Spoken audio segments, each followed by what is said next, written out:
The days in Fairmont Crest do not begin with a loud explosion, but with the faintest sense that something is off, as if the air itself has changed color before anyone is ready to notice. March 16th on Beyond the Gates carries exactly that feeling, a day that seems to move along with the familiar rhythm of wealthy, proud people determined to protect their polished image. Yet beneath that glossy surface, everything is cracking in the most dangerous way. A nightmare is not simply an unexpected disaster crashing down without warning. It is also the moment when the things a person has feared for months, even years, finally take shape. A bad day is not merely a string of workplace frustrations, but the moment someone realizes they may be walking straight into a carefully arranged trap. And in the middle of it all, rivalries, buried anger, and old emotional wounds continue to smolder, pulling each character deeper into a spiral of suspicion, wounded pride, betrayal, and decisions that could completely alter their future. Leslie once again proves that she is the kind of person who does not need an invitation to place herself at the center of tragedy. For Leslie, stepping into matters that do not belong to her is no longer just a habit, but almost an instinct. She does not simply enjoy controlling a situation. She enjoys the feeling that she can unsettle people, that she can make carefully laid plans suddenly tremble simply through her poisonous presence. It is a strange kind of satisfaction, born from the bitterness of exclusion, from wounds that were never healed, and from the deep jealousy she feels toward anyone who possesses what she could never keep for herself. Chelsea and Madison should be in the most beautiful stage of their wedding journey, when every choice about the dress, the venue, the guest list, and even the smallest details ought to be touched by tenderness and hope. But to Leslie, that happiness is far too easy a target. Other people's joy always feels like a provocation to someone who does not know how to live with the emptiness inside her own soul. No one believes Leslie accidentally inserted herself into Chelsea and Madison's wedding dream. A woman like her does not operate by accident. She watches, she waits, she senses the weak spots in other people's emotions, and she strikes only when she knows the damage will leave an aftershock. What makes her interference so frightening is not merely that she disrupts wedding plans, but that Leslie may know something big enough to turn joy into panic. It could be a secret that has never been spoken aloud, a dark corner in Chelsea and Madison's relationship, or a fragment of information tied to the Dupree family that Leslie has chosen to reveal at the moment when it can wound most deeply. She does not need to destroy the entire celebration with loud, dramatic actions. A carefully placed remark, a crooked smile at the perfect moment, a loaded hint can pierce the victim's mind more effectively than any public explosion. That is exactly what makes her more dangerous than enemies who show their intentions openly. Chelsea is not just angry because Leslie has interfered in her wedding plans. What hurts more is the feeling that the moment she worked so hard to protect and build has been stained by someone who lives on chaos. The dream of a wedding is not simply a ceremony. For Chelsea, it is proof that after all the heartbreak, confusion, and pressure cast by the powerful shadows around Fairmont Crest, she can still claim a life she chose for herself. That is why Leslie's intrusion wounds her at a much deeper level. It strikes directly at the fragile belief that her private happiness is still sacred ground, a place no one should be allowed to violate. Madison is pushed into equal tension, because every marriage, before it begins, must pass through the trial of trust. And nothing is more dangerous than an outsider planting seeds of doubt at the exact moment two people are preparing to bind their lives together. Leslie does not have to destroy the wedding immediately. If she can make Chelsea and Madison start looking at one another with an unanswered question hanging between them, then she has already won exactly the victory she wanted. But the darker truth may be that Leslie is not only targeting Chelsea and Madison. They may simply be the most convenient doorway through which she can strike more deeply at the Dupree family itself. Every time Leslie causes trouble, there always seems to be a larger target hidden behind the chaos she creates. If Chelsea and Madison's happiness is damaged, The people most troubled will not be the couple alone, but the entire family system, reputation, and power structure standing behind them. Leslie understands that perfectly. She knows that the best way to hurt a powerful family is not by attacking its strongest members directly, but by poisoning the moments that should belong to joy. Until private conflicts become public fractures. For someone like Leslie, destruction is not merely the goal. It is the way she proves to herself that she still has the power to affect a world that has so often made her feel dismissed and insignificant. While the chaos created by Leslie shakes the wedding dream, Naomi is being drawn into a quieter nightmare, one that may be even more terrifying. The greatest horror does not always come from an external attack. Sometimes it grows inside the body, inside the future, inside every breath and thought a person carries. Learning that Naomi carries the BRCA gene is not merely medical information. It is a suspended sentence hanging over her head, the opening of countless painful possibilities involving illness, loss, surgery, survival, and irreversible change. But even more frightening than the fear of disease is the fear of sharing that truth with the person she loves. Some secrets are not kept because love is absent, but because love is too deep.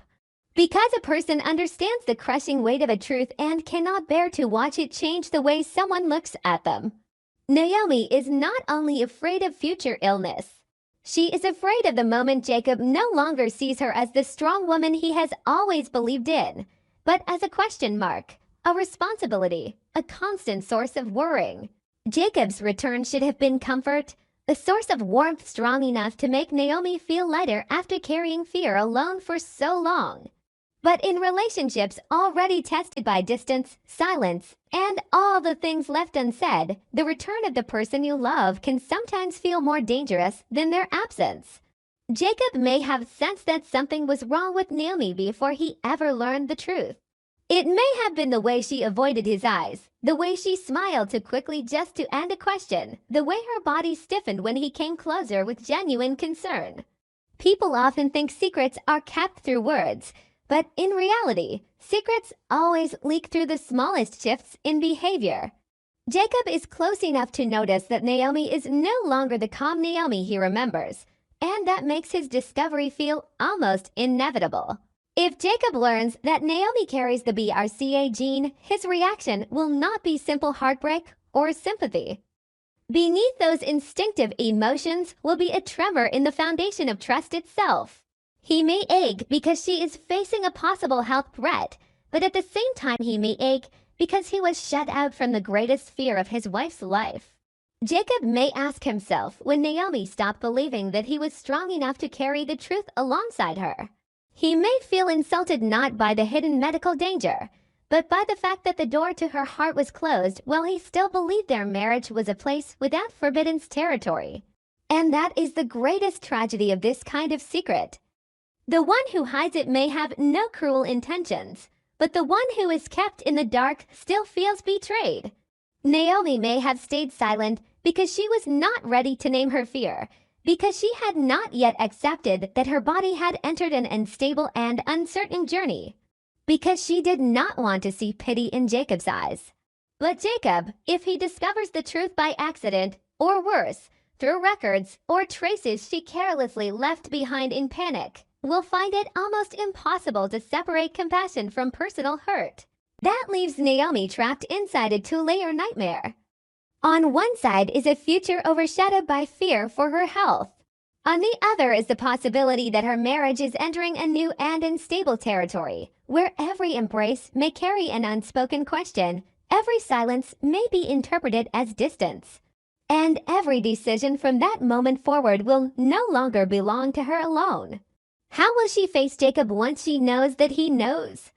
How will she explain that her silence was not a failure of love, but the consequence of fear too great to bear? What will she do if Jacob wants to protect her while also struggling to hide the pain of being pushed outside her inner world? A man can hold the woman he loves in the very same moment, while inwardly burning with quiet anger that he was denied the right to stand beside her from the start. That is the most dangerous kind of conflict, because it does not erupt into immediate, loud arguments. Instead, it builds layer upon layer of tension until both people are hurting and neither knows where healing is supposed to begin. That is why Naomi has been pushed to the wall.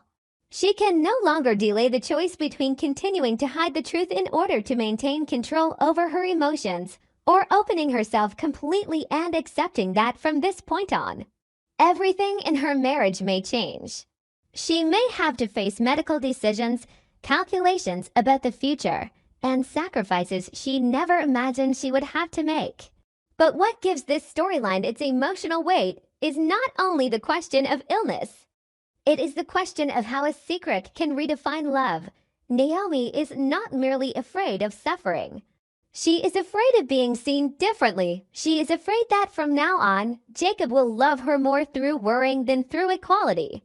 And for a woman who has tried so hard to remain strong through every storm, that is a far crueler fear.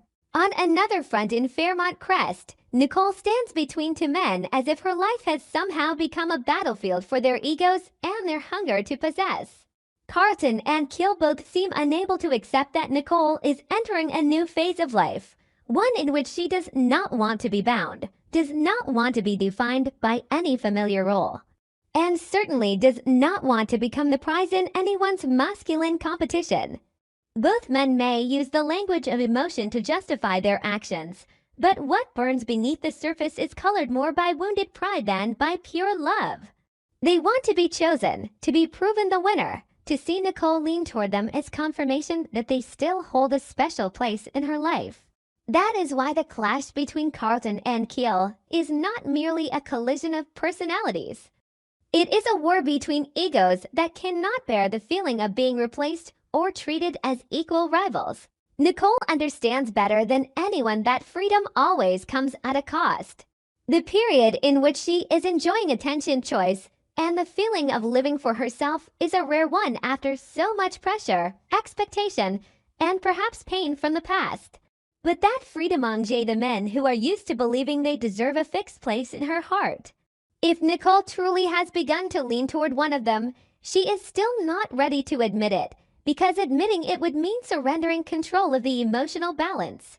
And if her heart belongs to neither, then that makes the war surrounding her even more meaningless and insulting. The danger is that Carlton and Keel may not realize that every time they fight to win, Nicole sees more clearly the selfishness hidden inside what they call love. A man may believe he is fighting for love, but if his presence makes the woman feel stretched thin, judged, and trapped, then what he is really defending is only his own ego. Carlton may be the type of man who believes that persistence, constant presence, and a refusal to back down will eventually prove the seriousness of his feelings.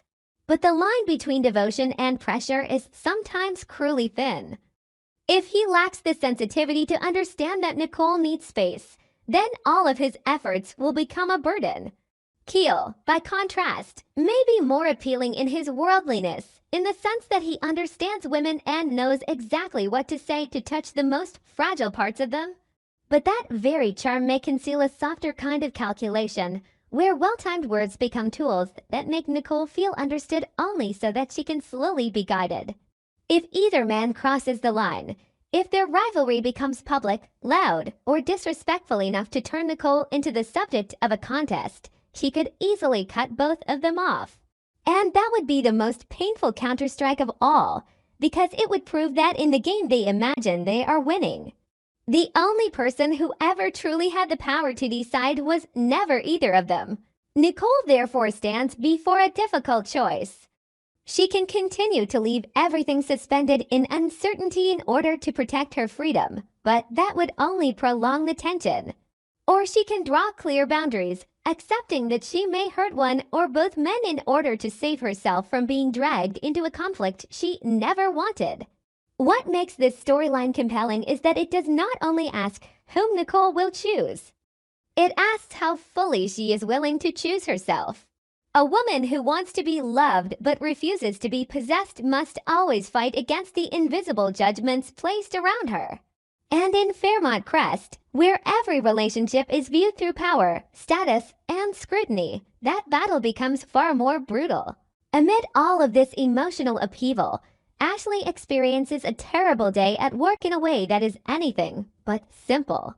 A bad day at work can be nothing more than a string of mistakes, pressure, misunderstandings, and exhaustion. But with the scheming rhythm of Beyond the Gates, the chance that Ashley is simply unlucky feels far too small. Someone like Ashley could easily become a target if she accidentally knows something she was never supposed to know, if she is standing in the wrong place at a sensitive moment, or if someone needs a scapegoat to cover a much larger wrongdoing. What makes her days so heavy is not only the immediate consequences, but the terrifying uncertainty of whether she truly made a mistake, or whether she was deliberately guided into making one. The difference between those two possibilities is a psychological abyss. If Ashley really is at fault, she will blame herself and try to fix it. But if she starts to suspect that she is being set up, then every glance, every warning, every small incident around her will begin to feel like evidence that an invisible force is tightening its grip around her. Ashley may be the kind of person who is used to trying hard, enduring pressure, and taking responsibility before she ever blames someone else. That very nature makes her easy to exploit. The people around her may use her dedication and professional pride to shift blame onto her shoulders, while she is too busy trying to prove her competence to realize that she is being manipulated. If her awful workday is tied to a missing file, leaked sensitive information, a badly timed decision, or an incident that harms someone else, Ashley will not only face workplace pressure, but also the fear that her personal reputation is collapsing.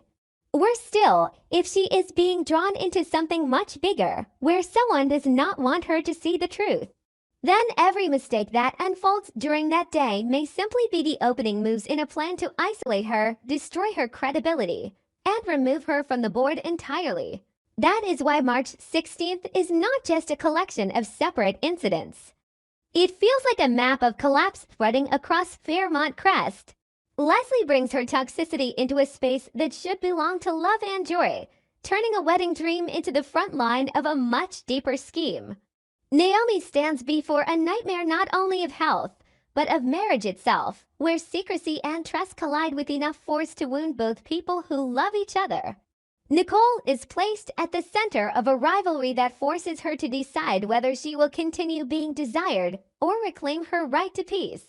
Ashley, in a quieter, but no less dangerous corner, may be taking her first steps into a maze where mistakes and conspiracy have been blended so thoroughly that they can no longer be separated.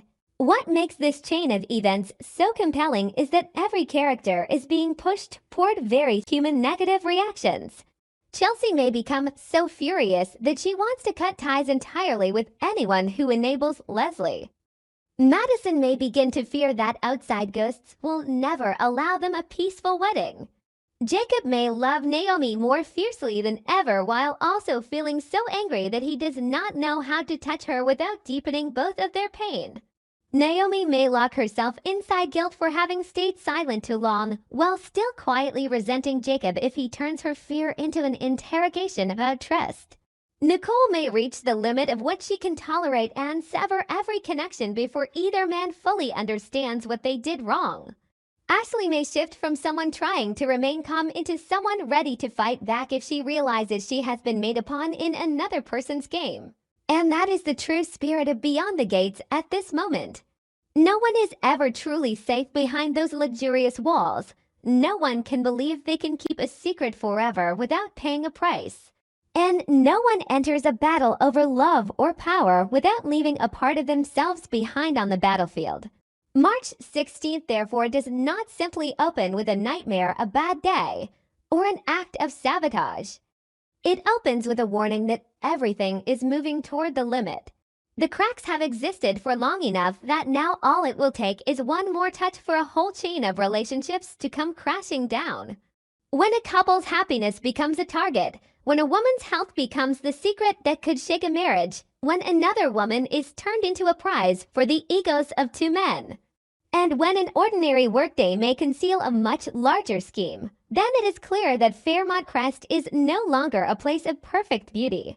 It has returned to its true nature, a territory where power, jealousy, pain, and ambition are always waiting to swallow anyone who lets their guard slip for even a single beat.